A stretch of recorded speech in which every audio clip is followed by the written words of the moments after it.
자, 이제 미국 증시 마감 상황 보도록 하겠습니다. 자, 다우지수 2% 넘게 급등을 했고요. S&P 500도 2.3, 나스닥 지수 2.6%나 올랐습니다. 자, 그렇다 보니까 주간 기준으로도 모두가 다 뭐 1에서 1.5% 정도 이제 상승으로 마감을 했는데요. 이날 사실은 개장 전에 12월 고용 보고서가 금요일 증시의 가장 핵심 이벤트였잖아요. 너무 잘 나온 겁니다. 그래서 이거 큰일 났다 했는데 사실 증시는 이렇게 오른 거거든요. 자, 그 이후 증시 이슈들 하나하나 좀 보도록 할게요. 12월 비농업 부문의 고용이 22만 3천 건 증가한 것으로 나타났습니다. 우리 그때 약 20만 개라고 계속 우리가 예상치 얘기를 했었잖아요. 근데 그게 이제 22만 3천 개로 약 10% 넘게 증가하게 나온 거죠. 그래서 큰일 났다 했었거든요.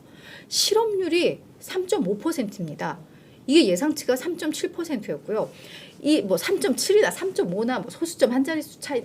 그게 이 3.5가 어떤 의미가 있냐면 작년 7월, 9월과 같은 수준인데요. 그냥 작년 7월, 9월 뭐 이러면 의미가 없지만 이 3.5라는 숫자 자체가 1969년 이후 가장 낮은 수준의 실업률이거든요. 그래서 이거는 그냥 뭐 완전 고용 상태다라고 말할 수 있는 실업률인데 이렇게 나와버린 거니까 아니 연준이 그렇게 금리를 올리고 뭐 요즘 여기저기서 구조조정 한다고 하는데도 근데도 노동시장이 정말 뜨겁네 라는 거였거든요. 근데 그럼 증시는 왜 올랐어 대체? 자, 우리가 앞서서 발표됐던 민간 고용 지표라던가 뭐 구인 이직 보고서라던가를 통해서 이번에 고용 보고서 잘 나오겠다. 이건 이미 시장에서 알고 있었다라는 거죠. 준비를 했었다라는 거죠. 그러니까 이 자체는 그래 예상됐어. 잘 나올 줄 알았어. 였는데 이제 그 아래 있는 임금 상승률. 이게 전월 대비로 0.3% 상승한 것으로 나왔는데요. 예상이 0.4% 상승이었거든요. 그러니까 전년 대비로는 4.6% 상승한 걸로 나왔는데 이것도 시장의 예상은 5.0였습니다. 그러니까 임금 상승률이 둔화되게 나오는데 이제 시장에서는 환호를 한 거예요. 어차피 뭐 수치들 다 잘 나올 줄 알았는데 근데 임금 상승률이 둔화됐어? 그러면 이거 인플레이션이 어느 정도 좀 잡힐 수 있다라는 거잖아 라는 해석이 됐고 결국 연준에서도 임금 상승률에 매우 주목을 하기 때문에 그럼 연준에서도 이 지표 보고 어떤 긴축의 속도 조절 가지 않겠어? 라는 거죠.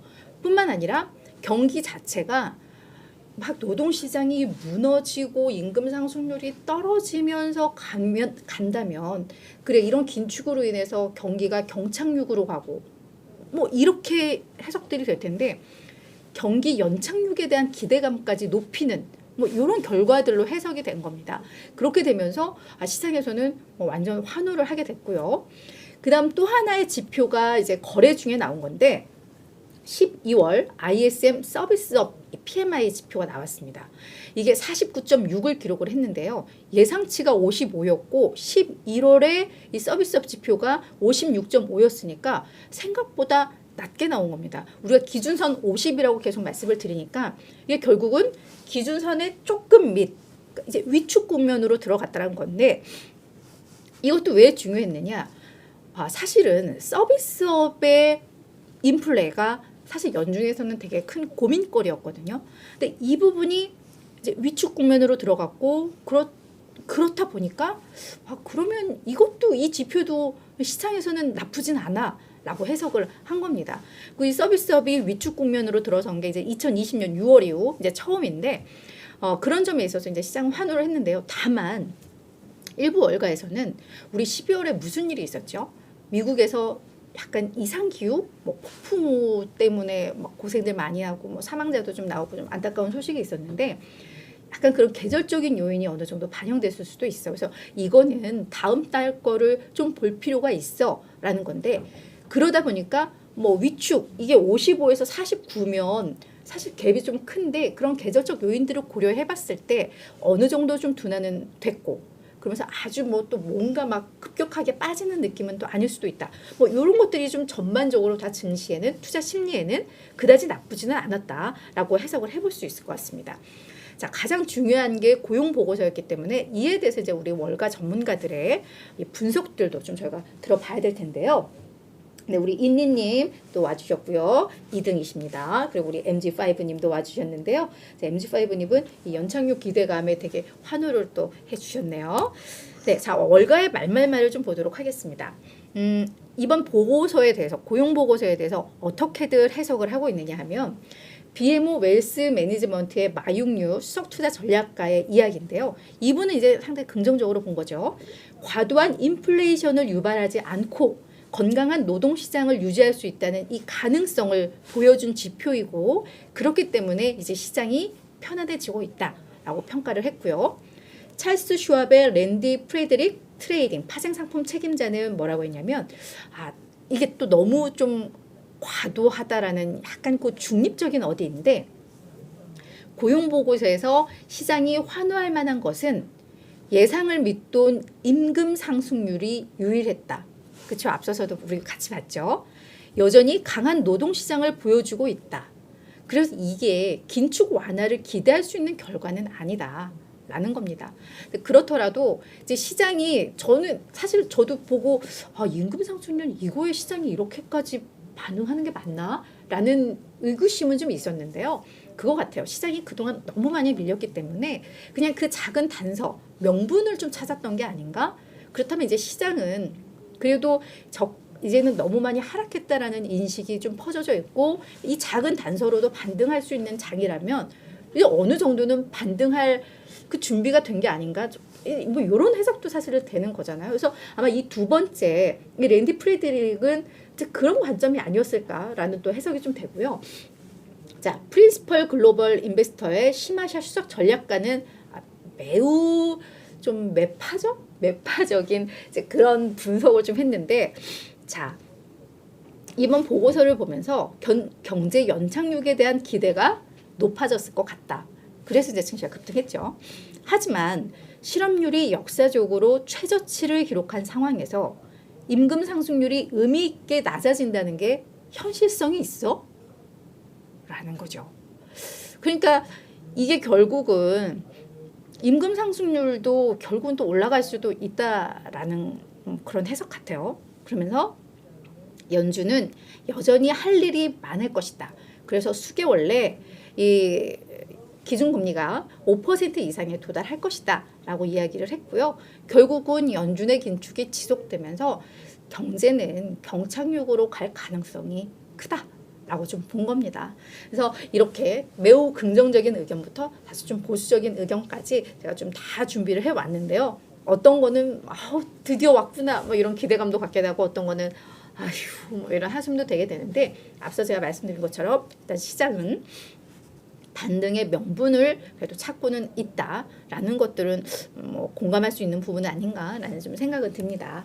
이제 월가 이슈로 넘어가 봐야 되는데, 이것도 약간 좀 길어질 것 같은데, 사실은 외신 보도에서 주말을 뜨겁게 달궜던 뉴스가 바로 이겁니다. 케빈 메카시 하원 공화당의 원내대표인데요. 이분이 15번의 투표에서 간신히 이제 하원 의장으로 선출이 된 거죠.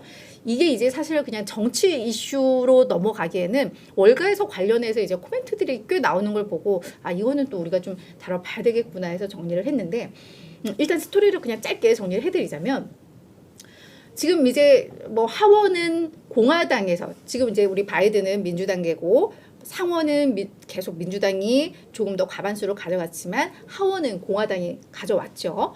그래서 이제 기존에는 하원 의장도 민주당 출신이었지만 이제는 공화당이 다수를 차지했기 때문에 아마 이쪽에서 의장을 가져갈 거라는 건 다 기정사실로 했었는데, 자, 여기 이 원내대표가 당연히 후보로 나왔습니다. 그래서 투표를 했는데 14번 동안 이게 계속 실패를 한 거예요. 근데 자, 보면은 3일부터 시작을 한 게 이제 계속 안 된 건데, 전체 지금 의석수를 보자면 하원 의석수가 민주당이 212석, 공화당이 222석입니다. 그러니까 총 434석인데, 그렇다면 과반은 이거의 절반이 217이니까 플러스 1 하면 218표를 얻으면은 되는 거잖아요. 근데 지금 공화당이 222석임에도 불구하고 계속 안 된 거죠, 이분이. 왜? 이 공화당 222명 가운데 약 20여 명이 강경 보수파 의원인데 이들이 그러니까 지금 민주당 후보 1명, 공화당 요 메카시 있고 공화당 후보 1명이 기타 후보로 또 들어간 거예요. 이 강경 보수파가 지지를 하는 이렇게 되는데 이 강경 보수파가 계속 이 사람한테 표를 준 거예요. 20여 명이. 그러다 보니까 첫 3일날 발표됐던 첫 투표 때는 200표에 그쳤고 그러니까 오히려 민주당이 212표로 가장 많은 표를 득표를 했었습니다. 근데 과반이 안 됐기 때문에 무효가 되면서 2차, 3차, 4차 이제 계속 됐고 20여 명의 이 강경 보수파를 계속 설득하고 하면서 한 명씩 끌어들였는데 그런데 계속 과반 투표를 못한 거죠. 이들이 이제 계속 이 3번 후보에게 표를 주고 하면서요. 그러면서 그러니까 이들은 결국은 공화당에서 의장을 선출할 계획은 있습니다만 무언가를 얻어내기 위해서 계속 표를 안 준 거죠. 그러면서 결국 이들이 이에게 마지막에 받아낸 게 뭐냐?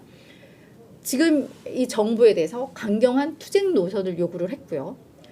이 강경 보수파들을 이 의원 내에서도 요직에 배치를 해라라는 걸 요구를 했고 또 하나는 너 우리 말 안 들으면 퇴출할 수 있어. 그래서 의장은 퇴출할 수 있는 그 절차를 좀 간소화해라. 뭐 이런 몇 가지들의 요구 사항을 했고 결국은 그걸 다 수용을 하면서 간신히 이제 의장에 선출이 된 건데 막판까지도 이 6명은 또 표를 주질 않았습니다. 그래서 우리는 끝까지 너를 완전히 지지하지 않는다라는 걸 표를 했는데 다만 이 6명이 이 다른 후보에게 표를 줬다면 과반 득표수 또 210표가 돼서 안 돼야 되는데 이들이 그냥 투표를 하지 않는 그냥 무효표 처리되면서 이때 이제 그 과반 이상을 받는 게 약간 215표만 얻으면 됐기 때문에 216표 겨우 얻어서 이제 턱걸이로 선출이 됐다 이런 얘기인데 이런 절차는 그냥 우리 그냥 참고로만 하고 그럼 이게 뭐가 중요하냐?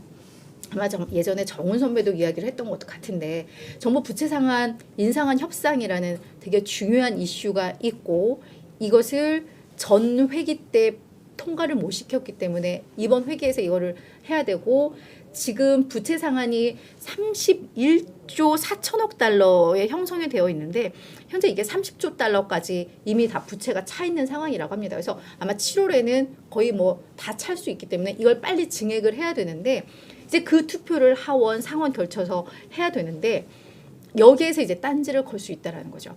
의장 선출에만 있어서도 이 보수당의 이 강경 보수파 20여 명이 이렇게 발목을 잡고 있었는데 게다가 목줄을 이제 많이 쥐어놨잖아요. 표를 주면서. 그렇기 때문에 결국은 7월이나 이때 있을 요 인상안 협상에 있어서 너무 난항이 예상이 되고 분명 이 공화당에서도 분명 상한선을 인상해야 된다라는 것은 알고는 있습니다. 하지만 뭔가 벼랑 끝 전술을 펴면서 자기네들이 얻어낼 것을 얻어내려는 그런 흐름들을 보일 수 있다라는 거죠.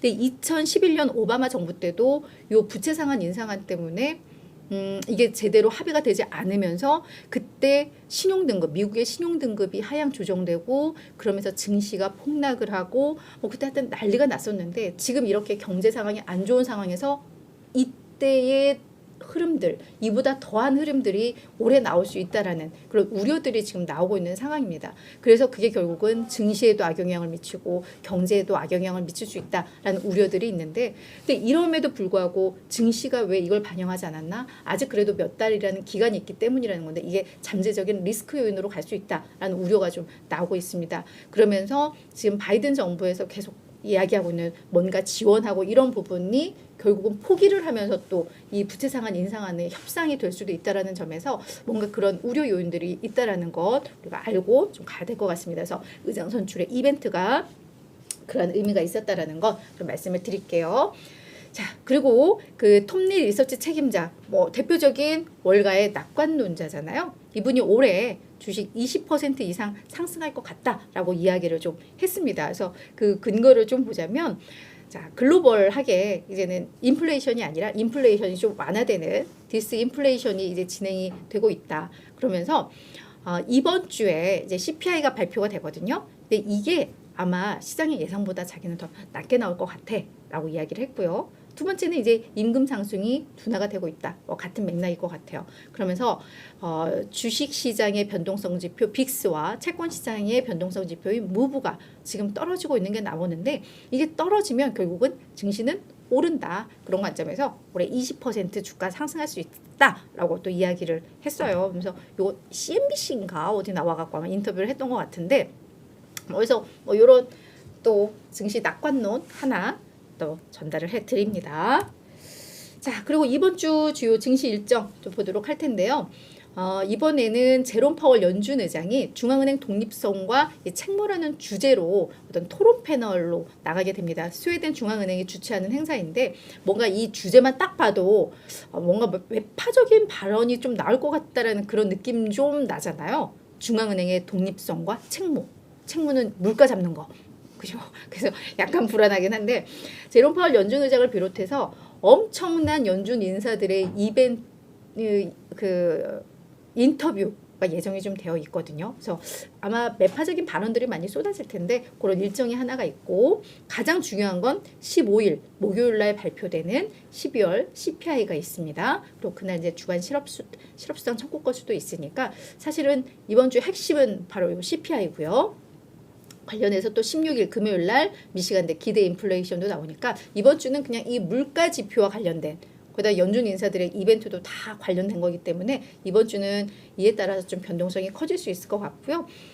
4분기 실적 시즌이 본격적으로 이제 개막을 합니다. 16일 금요일 날 JP모건, 뱅크 오브 아메리카, 웰스파고 시티 요들 은행들을 시작으로 해서 블랙록, 델타 항공, 유나이티드 헬스그룹 등 실적 시즌이 본격화되는데 4분기 실적에 대한 기대감 높지는 않죠. 그래서 실적이 나쁠 거라는 건 인식이 되는데 특히 이런 은행들의 CEO들이 관련해서 경제를 분석하고 이런 내용들 많이 좀 발표를 하잖아요. 그래서 그 부분들이 좀 중요한 이슈가 될 것 같아요. 그래서 이에 따라서 증시가 다소 변동성이 또 커질 수도 있다라는 점 우리 또 마음의 준비를 하고 이번 주 증시를 대응하면 좋을 것 같습니다.